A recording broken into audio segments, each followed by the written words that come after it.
Bem-vindo ao nosso seminário Origem das Origens. Eu sou o professor Luiz Saião e eu me dediquei ao estudo da linguística, do hebraico, da teologia e da Bíblia, e tenho aí durante anos me aprofundado nesse conhecimento das Escrituras a partir dos originais. Eu fiz mestrado na Universidade de São Paulo e talvez você já deve conhecer aí o meu nome numa Bíblia.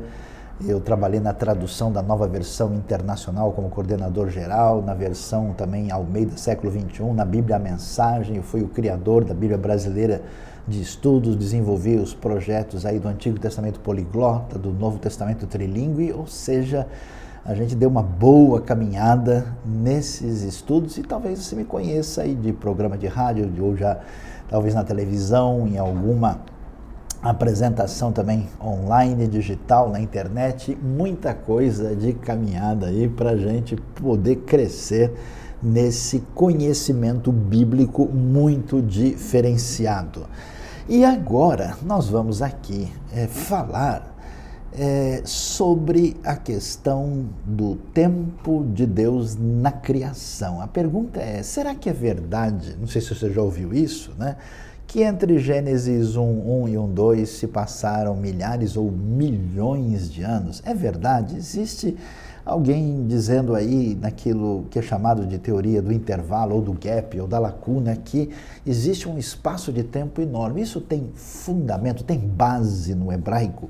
Você vai acompanhar conosco, então, essa reflexão sobre o tempo na criação e vai nos acompanhar aqui. A gente vai juntamente discutir esse assunto. E, afinal de contas, a questão é importante porque eu me lembro, né, dos meus tempos aí de outrora, quando eu fazia esse tipo de pergunta, porque eu entrei na universidade ainda bem jovem. E aí a gente tentava falar alguma coisa sobre Deus, sobre a Bíblia, e logo vinha alguém falar, não, mas a Bíblia só tem bobagem, porque as coisas que estão lá não tem nenhuma ligação com a ciência. Aqui na universidade a gente aprende as coisas, né? Até hoje me lembro do rapaz falando comigo assim, olha, por que criticar a ciência se a gente tem o óculos, usa roupa, usa carro, tudo, e foi a ciência que propiciou, então não tem nenhuma verdade fora da ciência, né? E a minha pergunta naquele dia foi, será que realmente as coisas estão fora do lugar? Será que o pessoal está entendendo direito? E eu, naquele tempo, nem sabia onde encontrar informações e recursos suficientes para responder essas perguntas. Olha só, né? Eu tinha, na verdade, de 18 para 19 anos. E o que eu fiz? Eu comecei a me aprofundar para aprender a ler mais inglês, mais na língua inglesa, me desenvolver para poder ter acesso a outros livros que, na ocasião, já faz um bom tempo, né? Nós não tínhamos essa literatura em português. Hoje, graças a Deus, com muita coisa traduzida do inglês, do alemão, do francês, de outras línguas, e muita coisa escrita aqui realmente no Brasil, né? Nós temos aí acesso. Então, eu podendo ler espanhol e podendo ler inglês, eu tive um acesso cada vez maior e fui pesquisando, fui crescendo, me aprofundei em hebraico, me tornei tradutor da Bíblia, comecei a me aprofundar também em teologia e eu estou aqui para dividir esse conhecimento com você para ver se a gente, conversando juntamente aqui nessa aula especial, que aliás é uma aula gratuita que vai ficar claro para você que isso aqui é um momento em que a gente está, vamos dizer, apresentando aí um aperitivo, uma introdução daquilo que vai ser o nosso curso especial no livro de Gênesis, o Mistério das Origens, em que você vai poder, de fato, se aprofundar num curso com mais de 20 aulas, com material que vai ser aí incluído e que certamente vai fazer toda a diferença no seu entendimento daquilo que nós temos a aprender da palavra de Deus. Então, vamos lá, como é que é essa história? Que história é essa? O que é que nós temos aí para lidar com essa questão do livro de Gênesis. Quando a gente abre a Bíblia e lê o texto de Gênesis no texto original, está escrito assim: Bereshit bara Elohim et ha-shamayim ve'et haaretz. Ve'haaretz haita tohu vavohu ve'choshech al pnei tehom ve'ruach Elohim merachefet al pnei hamayim. Uau! É língua estranha, professor? Quase, né? Bem estranha para quem nunca ouviu.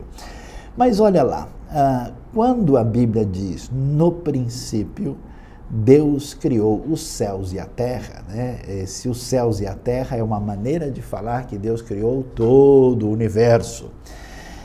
O texto prossegue e diz que a terra era sem forma e vazia e o Espírito de Deus pairava, o Espírito de Deus ali sobre a superfície das águas. Então o que acontece? Historicamente, a maior parte dos estudiosos da Bíblia sempre entendeu o seguinte: Deus criou o mundo em 6 dias. Isso quer dizer, né, que são 6 dias, quando houve tarde, manhã, e no 7º dia ele descansou. Aí acontece que os estudos científicos que vieram depois, especialmente estudos da paleontologia, até mesmo da própria arqueologia e da geologia, trouxeram alguns desafios e trouxeram algumas sugestões dizendo, olha, na verdade a vida humana está nitidamente dentro da realidade da Terra, né? A civilização existe pelo menos há 20 mil anos, o ser humano existe há milhares e milhares, mais milhares de anos, e a Terra e o universo alcança cifras de milhões de anos. E a pergunta é, como é que essas coisas vão se encaixar? Aí surgiu uma ideia interessante que foi exatamente essa, de dizendo, olha, é o seguinte, o primeiro versículo de Gênesis está dizendo, ó, no princípio Deus criou os céus e a terra. No segundo versículo em diante, na verdade, aconteceu tudo que se passou muito tempo depois. É como se a gente falasse, ó, o primeiro versículo é uma referência à criação e do verso 2 em diante é uma referência, vamos dizer, a uma espécie de recriação ou de reorganização da criação. E qual é a questão que surgiu quando esse assunto foi discutido? A ideia é a seguinte, olha, como é que a gente vai explicar todo o petróleo que a gente tem no mundo, que é de origem orgânica? Como é que a gente explica o carvão?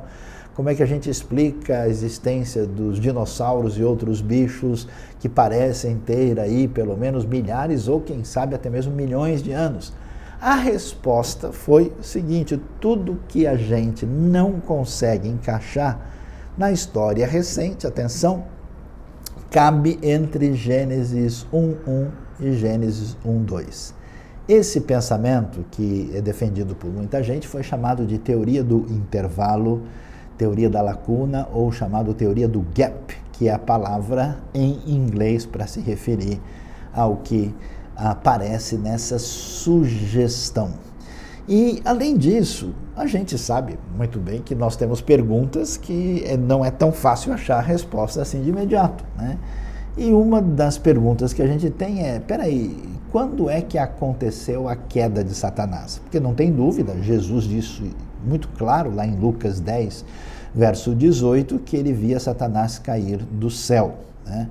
Então, Satanás caiu do céu. A pergunta é quando? Já que, quando aparece a tentação no livro de Gênesis, capítulo 3, quando a serpente vai fazer ali o chamado perverso para Eva a desobedecer a Deus, e Eva acaba envolvendo também Adão, né?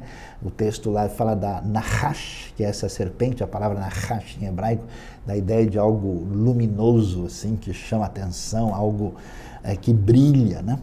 E ela então, claramente, Apocalipse vai revelar que Satanás, o dragão, é a antiga serpente. Satanás está por trás da queda do homem. Então ele tem que ter caído antes. Aí o pessoal, querendo colocar dentro da cronologia, o que diz? Diz o seguinte, já sei, Satanás caiu exatamente entre Gênesis 1:1 e 1:2. Bom, a Bíblia não afirma isso em nenhum lugar.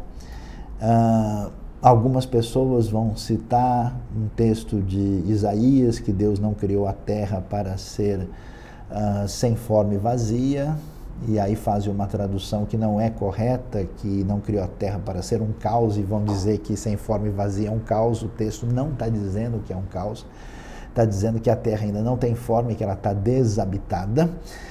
E, portanto, a teoria, ela é, vamos dizer, muito atraente, porque, assim, tudo aquilo que a gente não consegue uma explicação, a gente fala, pô, certamente vai caber aqui entre o verso 1 e o verso 2 do primeiro capítulo de Gênesis. Só que não é tão fácil sustentar essa ideia.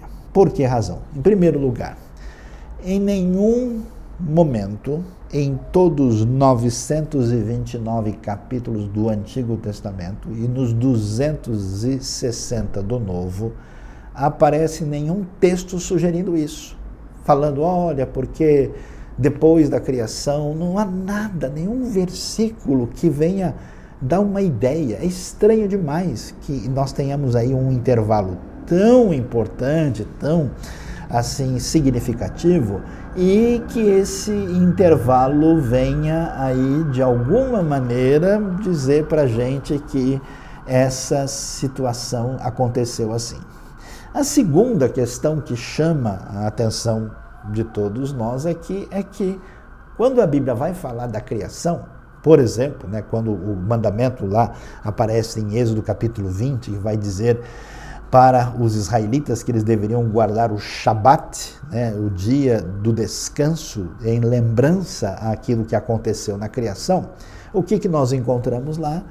Que o Senhor Deus criou os céus e a terra em 6 dias. Não aparece um outro pensamento diferente tentando sugerir essa possibilidade. No entanto, muita gente, talvez para facilitar suas expectativas, acaba entendendo que isso é assim, mas não há nenhuma evidência na continuação do texto bíblico de que as coisas teriam acontecido dessa maneira. E talvez o argumento mais decisivo seja o argumento que tem a ver com a gramática hebraica. O que é que está escrito no texto original? Olha lá, quando a gente estuda um pouco de hebraico, a gente aprende lá algumas palavras, alguns substantivos, alguns verbos e, consegue assim, de alguma forma, trabalhar superficialmente. Mas quando você aprofunda o seu conhecimento de hebraico, esse conhecimento vai dizer para nós certas coisas específicas, especialmente quando a gente estuda a sintaxe, a forma como são aí, como funcionam, né, as orações, as frases encadeadas na língua hebraica. Então o texto hebraico diz assim, né, no princípio Deus criou os céus e a terra. E aí vem a frase do verso 2, que é tão importante para o entendimento dessa questão. E a frase começa dizendo, Ve haaretz haitá. O que a gente tem aqui? Nós temos o que a gente chama de uma frase que mostra que existe uma ruptura entre o verso 1 e o verso 2.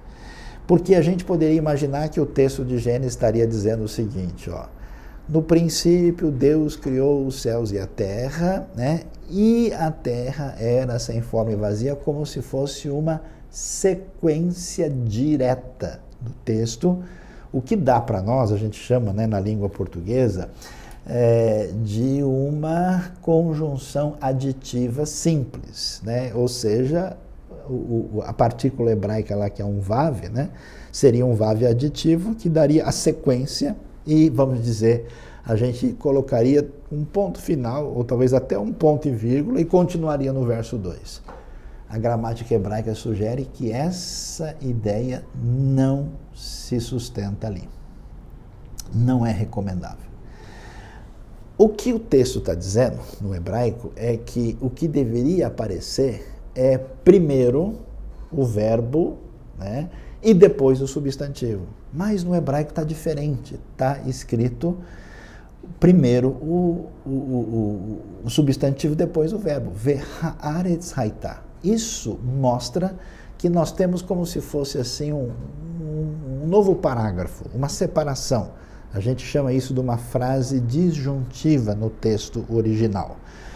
Isso quer dizer que o que vem depois mostra para nós o que a gente chama de uma partícula introdutória de uma nova sessão que vai continuar a partir do verso 2.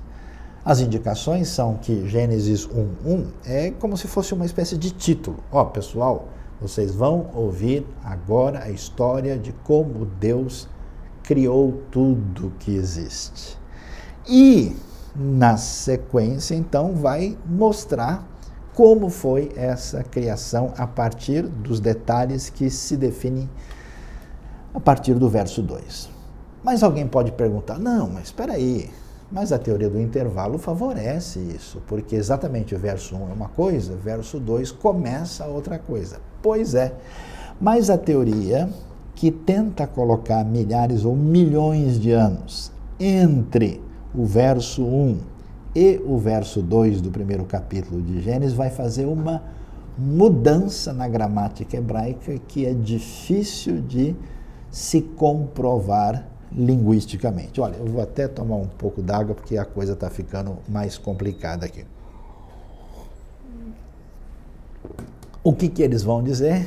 Que a maneira como o verso 1 se relaciona com o verso 2 é uma maneira que a gente chama adversativa. Quer dizer, não é que a terra era sem forma e vazia, é que a terra, no entanto, a terra, porém, ou todavia a terra, ela se tornou sem forma e vazia.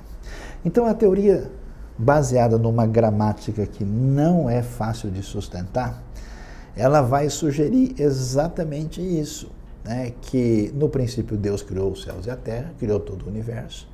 Aí depois disso passaram-se milhares ou milhões de anos, houve a queda de Satanás, teve aí, alguns chegaram a sugerir até que os próprios demônios viviam na terra durante esse período e houve uma espécie de criação que foi destruída por causa da queda de Satanás e surgiu um caos, e quando o verso 2 começa, aí vai haver uma reordenação de todas as coisas, Por que isso não faz sentido? Porque se fosse para o texto hebraico dizer que a terra se transformou, a terra ficou, ou a terra se tornou sem forma e vazia, ele deveria lá usar uma preposição que acompanha esse tipo de linguagem. Esse verbo, que é o verbo ser, que é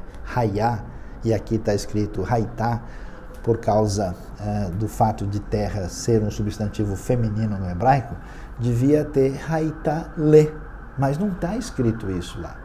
Fala que a terra, a linguagem hebraica é simples, ve'haaretz haitá tohu vavohu. Não está dito que a terra se tornou sem forma e vazia. Diz que a terra era sem forma e vazia. E, aliás, é muito interessante porque essa expressão tohu vavohu, ela vai ser a expressão que vai organizar dentro do texto do Gênesis tudo o que vai acontecer depois. Você vai ver que o processo da criação vai exatamente trazer o fato de que aquilo que não tinha forma agora passa a ter forma, e aquilo que era vazio passa a ser preenchido. Essa é a dinâmica da organização que nós temos dentro do livro de Gênesis. Portanto, olha, eu até que gostaria mesmo de, falando sinceramente, que essa teoria do intervalo assim se consolidasse, porque ela traz uma certa tranquilidade para a gente, mas na verdade ela não subsiste a uma avaliação mais nítida e detalhada. E, aliás, falando nisso, a gente vai ter que prestar atenção aqui que essa questão da criação é muito muito mais complexa. Aliás, tem gente hoje tentando dar resposta assim muito simplesinha para uma questão muito profunda que envolve muitos séculos de pesquisa teológica e muitos séculos de pesquisa científica.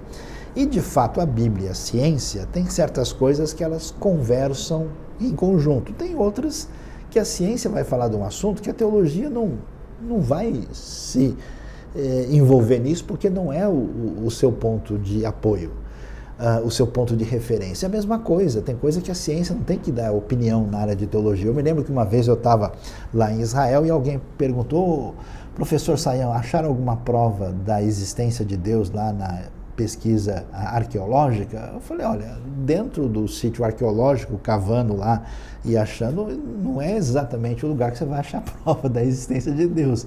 Você tem prova da história antiga de Israel, prova dos romanos nos tempos de Jesus, mas a existência de Deus a gente não acha em caco de telha, né? Não é bem exatamente essa questão. Então precisa acertar os ponteiros. E olha, eu vou dizer para vocês aqui como esse assunto é importante, por que você não pode deixar de fazer esse nosso curso, o Mistério das Origens em Gênesis, para entender mais adequado e profundamente esse curso imperdível. Olha lá, quando a gente fala da criação, alguns estudiosos falaram: não, olha, eu acho que cada dia da criação significa uma era de milhares ou milhões de anos. Pois é, a ideia até é atraente, porque a própria ideia da criação, assim, ela tem ecos assim que não se distanciam, por exemplo, da teoria do Big Bang, né?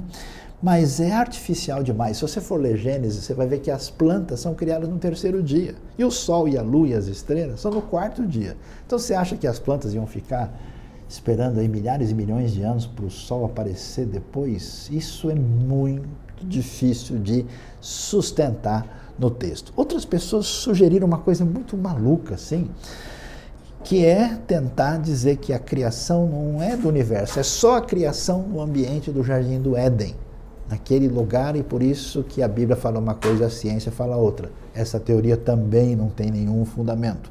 A outra sugestão, você já viu aqui, foi exatamente essa teoria dos milhões de anos entre verso 1 e verso 2 de Gênesis, que também não tem condições de sustentar. Tem outros que até tentaram pegar a teoria da evolução do jeito que ela está e juntar com Gênesis e de alguma maneira fazer os dois dizerem a mesma coisa, o que é difícil de entender. Mas eu tenho algumas considerações para você pensar. Você já imaginou, coisa interessante, que a criação, ela terminou num certo sentido, mas ela continua num outro sentido. O famoso teólogo Agostinho disse: olha, tem muito mistério nos 7 dias da criação, porque Deus não precisava de 7 dias para criar o universo. Ele poderia ter criado tudo num instante. Então aquilo está relatado para a gente de uma maneira que tem algum ensino especial para nós. Por isso a gente vai perceber que você, eu e tanta coisa que existe, né, na própria criação, na natureza, não apareceu no tempo da primeira criação primordial, continuou o processo de criação. Então, num sentido, a criação ela é encerrada. Tudo foi feito por Deus. No outro sentido, ela é continuada. A tradição judaica enfatiza muito a importância disso. Por isso, é possível que os dias da criação possam ser entendidos de 3 formas mais ou menos interessantes. Pode ser, por exemplo, que Gênesis esteja querendo dizer para nós dias da criação do ponto de vista da revelação dada a Moisés. É como se Moisés tivesse entrado, digamos assim, no cinema divino, porque ele não viu diretamente quando foi criada a luz. E então, no primeiro dia, Deus disse: haja luz, quer dizer, o primeiro dia que foi revelado a Moisés, cada um dos dias poderiam ser dias de revelação. É uma possibilidade. A outra ideia, que talvez até seja mais interessante, é que os dias da criação são dias de proclamação. Disse Deus, né? Haja aves que voam no céu, e peixes e criaturas das águas que estão nas águas.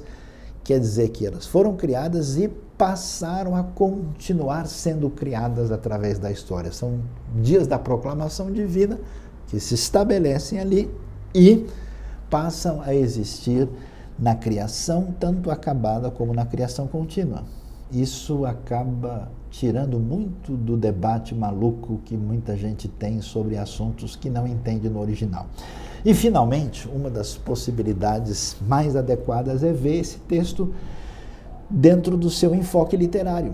Você vai ver, por exemplo, que os 3 dias da criação têm a ver com dar forma, e os 3 últimos dias com o enchimento dessa forma. O primeiro dia, por exemplo, fala da criação da luz. Paralelo do primeiro dia, tem o 4º dia, onde temos Sol, Lua e estrelas, quer dizer, a forma e o preenchimento. Você vai ver mais detalhadamente isso no nosso curso. No segundo dia, nós temos aí a separação das águas, águas embaixo e água em cima.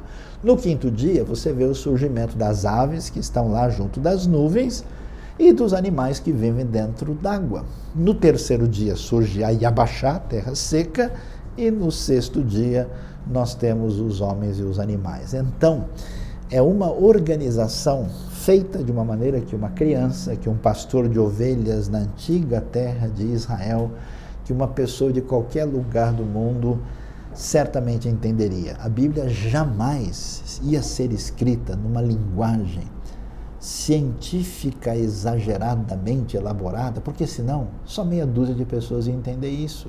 E durante um período da história, a sabedoria, a profundidade e o ensinamento do texto bíblico é absolutamente especial. E atenção, você não pode deixar de fazer parte desse nosso curso especial. Você vai ter aqui um pequeno e-book, né, com esse conteúdo para que você possa se aprofundar nesse entendimento do que Gênesis nos oferece.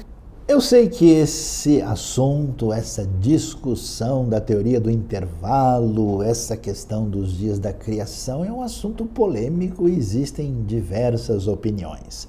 Então eu quero pedir que você role aí até lá embaixo e coloque os seus comentários, as suas perguntas, as suas dúvidas, tudo o que você quiser colocar, pode enviar. Envie essas perguntas, eu vou fazer todo o possível para enviar as respostas, para conversarmos nos detalhes sobre este assunto.